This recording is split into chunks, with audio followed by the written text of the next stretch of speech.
All right, Larry Krueger here from the Pig and a Pickle Krug Show with a little 49er video as we are 6 weeks out until training camp 2025. And Cam Inman, our good friend from the San Jose Mercury News, did a 53-man roster breakdown heading into training camp. And we decided to kind of piggyback Cam's concept and do a little 53-man roster projection of our own. And I definitely disagree with Cam on a number of his projections. So we'll get into it. We'll discuss the entire roster top to bottom in this video. But first, let's throw a shout out to our sponsors, Pig and a Pickle, the best barbecue in all of Northern California. Check them out. They're in Emeryville. They're in Corte Madera. They're open 7 days a week from 11 a.m. till 8 p.m. or until they run out. And they do run out. So get there early, get some brisket chili. Tell them that Krueg sent you. We're also brought to you by Sharp Corners Sports Cards and Collectibles, 205 Cypress Avenue in Pacific Grove, California, on the Monterey Peninsula. Thanks to Anthony Catania. He's at 831-521-5264. He's a great follow on Instagram at Sharp Corners 831 on the gram, as the kids like to say. All right, let's get into the 53-man roster breakdown projection video 6 weeks before the start of training camp. All right, let's start on, we can start where it's easy. We'll start on special teams, okay? The Niners are going to have three specialists. John Weeks is going to be their long snapper. Thomas Morstead is going to be their punter. And they're going to have a competition this summer between the veteran Greg Joseph and the younger veteran, Jake Moody. Now, Moody has switched from 3 steps into his lead-in, into his, his pre-walk-up is now a 2-step deal instead of a 3-step deal. He's cut out some motion. He thinks he's more accurate. The Niners are very motivated. They drafted this guy in the 3rd round. They do not want to cut him. I think Moody has a good training camp, a good preseason. I think it's a very, could be a very, almost like a stalemate between Joseph and Moody. But in that scenario, Cam has the Niners going with Greg Joseph as the kicker. I'm going to go with Jake Moody. I think Lynch and Shanahan want to justify their 3rd round draft choice. The only way Joseph will make it over Moody is if Joseph literally beats Moody out. I don't think that's going to happen. I think it'll go either in favor of Moody or Moody and Joseph kick to a standstill. And I'll say the Niners go with Weeks and Morstead. And that's right, Niner fans, another year of Jake Moody as your kicker. And I think he'll be more accurate, and I think this is the year he kind of takes off. That's just a guess, but that's what I'm going with. So 3 specialists. I'm going with 3 quarterbacks. Obviously, Brock Purdy, Mac Jones, and Tanner Mordecai. Jones and Mordecai will battle it out to see who's quarterback 2. I do believe Mordecai's going to have a good preseason, and I think there'll be people that advocate towards the end of August that Mordecai should be the number 2 quarterback and Jones should be number 3. For this conversation, we'll say Jones does just enough to beat out Mordecai. So Purdy's your 1, Jones is your 2, Mordecai's your 3, and Curtis Rourke, who is going through a surgery and a rehab, he'll be on the NFI list, the non-football injury list. So they won't have to put him through waivers, but they're going with 3 quarterbacks. At running back, at first I was thinking, they're probably going to go with 5. Cam had the Niners going with 4, and that's Christian McCaffrey, Juice, Garendo, and Jordan James. And he had Patrick Taylor cut. He had Izzy Abinaconda cut. He had Corey Kiner cut. I think this is going to be a really difficult spot for the Niners. I think there's a very high likelihood they go with 5 running backs, 4 in the fullback instead of 3 in the fullback. And in that case, Corey Kiner or Izzy Abinaconda could get that roster spot, or Patrick Taylor, I guess. I'm going to agree with Cam for the moment and say 4 running backs, but I do expect Kiner and Abinaconda to play well. And if they do play well, I think those are going to be tough cuts to make. So I'll agree with Cam, 4 running backs, Christian, Juice, Garendo, and Jordan James. Don't be surprised if Corey Kiner is more impressive in the preseason than Jordan James. But for this discussion, we'll have James on the roster. All right, so let's get to wide receiver. Now, this is an interesting spot. The Niners, obviously, no Ayuk. He's going to be out probably until November. Debo's moved on. Jennings and Pearsall have had injuries. Demarcus Robinson is a great veteran addition, but Demarcus Robinson is likely facing a 3-week suspension from the league for a DUI. So Cam has 5 wide receivers: Jennings, Pearsall, Cowing, Robinson, and Watkins. But with Robinson out early, I think there's going to be a push to keep 6. Now, I'm not going to say who that 6th is because I don't like the options. I don't think Bergen's going to make it. I don't think Terrell Owens' kid is going to make it. I don't think the kid, Isaiah Neyor, I thought he looked really, really good, but he's very raw. I don't think he winds up making it. But I do think the Niners will go with 6 receivers since they won't have Robinson early on. And I just think that 6 receiver is going to be from another team. I'll throw out, if I had to throw out a name, I'd say Malachi Corley. Some people are saying Keenan Allen. Some people say Amari Cooper. There's any number of veterans. Maybe it could be Gabe Davis. But I think the 49ers are going to have 6 wide receivers: Jennings, Pearsall, Cowing, Demarcus Robinson, Jordan Watkins, and this 6th receiver. And I think the receiver is coming from off the roster. So there you go. I've got 10 total running backs and wide receivers, 4 running backs, 6 wide receivers. All right, let's get to tight end.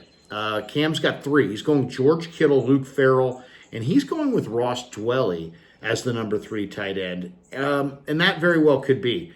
But I'm going to say it's Kittle and Farrell and Mason Pline. Pline, they redshirted for a year. He's got a lot of talent. He's big. He's got range. He's got hands. He's got leaping ability. He's a really good receiver. Ross Dwelley's been on multiple teams. He's been in the league. He can clear waivers. Pline, I think, is going to flash in the preseason. And I think because of that, they're going to wind up keeping Pline over Dwelley because Pline won't get through waivers and Dwelley will. So I think they're going to go 3 tight ends, and I would disagree with Cam. I'll say Kittle, Farrell, and Pline. He went Kittle, Farrell, and Dwelley. All right, let's get to the offensive line. Cam went with 10.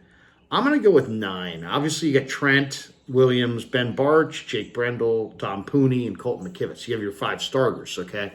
But then he's got 5 backups. He's got Colby, Hennessy, Burford, Zakel, and Dillard. And he cut Austin Pleasance. I'm going to go with 9, and I'm going to say it's Trent, Barch, Brendel, Pooney, McKivitz, your 5 starters.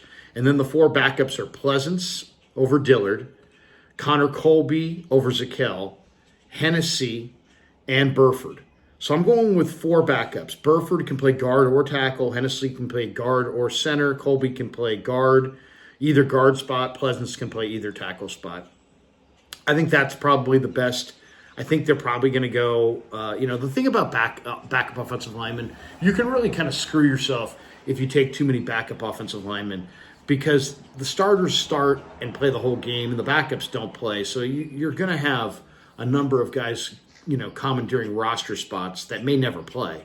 I'd rather have 9 offensive linemen than 10. Cam's going with 10, keeping Dillard and Zakel. I'm going with 9, and I'm keeping Pleasance, Colby, Hennessy, and Burford as my backups. All right, let's get to the D-line. Cam's going with 10, and I agree. He's got Bosa, Mikael Williams, Jordan Elliott, Alfred Collins, Bryce Huff, C.J. West, Evan Anderson, and Yatir Gross-Matos, Sam Aquinu, and Kevin Givens. Those are his 10. And all those 10 make perfect sense.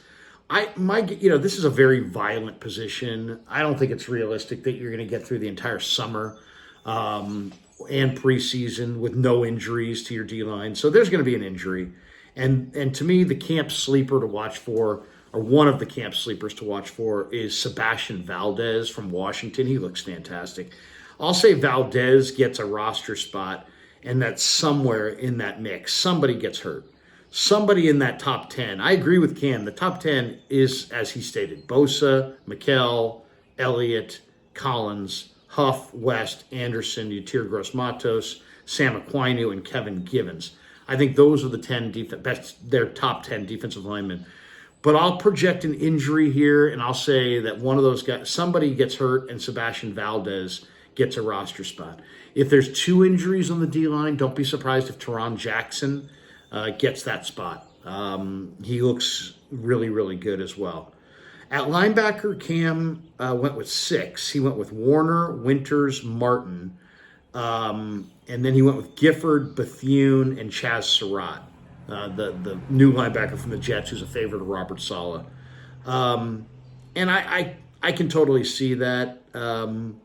I think there's a very likelihood there's an injury here as well, because there's so much hitting at the linebacker spot. And I like Stone Blanton to beat out Chaz Surratt. Now, Surratt's a better athlete, but Blanton is a better player. Blanton's going to have a huge preseason. He's going to make a ton of tackles. He's going to be everywhere.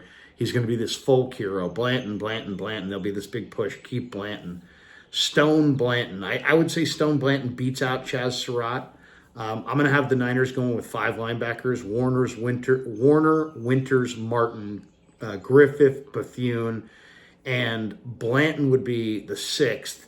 I think there'll be some injury, and Blanton will make it over Chaz Surratt. If there's 2 injuries, maybe Surratt and Blanton make it, but I'm going to go with Blanton over Surratt. Cam went with Chaz Surratt. I'm gonna go with Blanton, but I'm also going to project 1 injury there, and I'm going to go with 5 linebackers and not 6. And then the defensive backfield at safety. Cam went with 4 safeties and cut Richie Grant. I think Richie Grant's going to start. So I think it's Jair Brown. Obviously, Mustafa on the pup list, right? Because he's hurt. It'll be Jair Brown. It'll be Jason Pinnock. It'll be Richie Grant. It'll be Marquise Siegel as the 4th. And the 5th is going to be George Odom. So Cam went with 4 safeties, and I think that's realistic. 4 safeties could be realistic. But I'm going to go with 10 total defensive backs: Jair Brown, Pinnock, Grant, Siegel, and Odom. Safety's a position where you need those guys to play special teams. I think Odom's a great special teamer, and Siegel's a rookie. But I think there could be an injury here as well, and then maybe they go with 4 safeties. But I'm going to say 5 safeties. Now I'm also going 5 corners: Diamador Lenore, Renardo Green, Upton Stout, Darrell Luter. Cam went with 5, and I'm going with 5. His 5 were Lenore, Green, Stout, Luter, Trey Brown. No, actually, Cam went with 6 corners. He went with 4 safeties, 6 corners. I'm going 5 and 5. So he went 6 corners: Lenore, Green, Stout, Luter, Chase Lucas, and Trey Brown. There's no way I'm going with Chase Lucas. Chase Lucas is at best a special teamer. He's underpowered. He's a popular player, but no way. I'm going 5 corners: Lenore, Green, Stout, Luter.